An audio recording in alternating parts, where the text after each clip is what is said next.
It's a great idea for kids to know how to straighten up their room and to keep track of their belongings. It doesn't mean that their room is always clean. My room isn't always clean.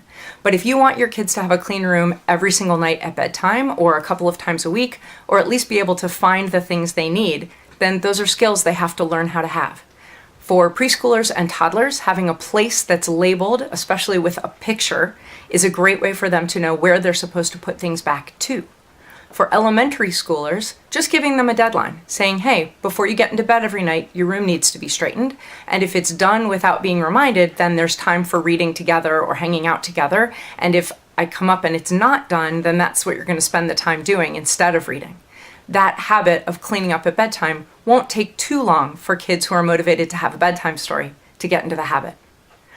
For kids who get a little bit older elementary school or middle school, it's okay to just say a couple of times a week, your room has to be completely straightened, as long as there's nothing in there in between like mildewing towels or food that could bring bugs and germs.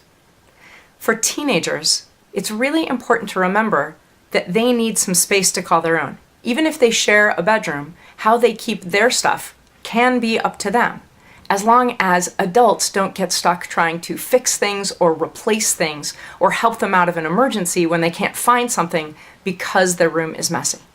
For teenagers, it's really important for them to start to learn the consequences of how they keep their stuff without us nagging them all the time to have a clean space.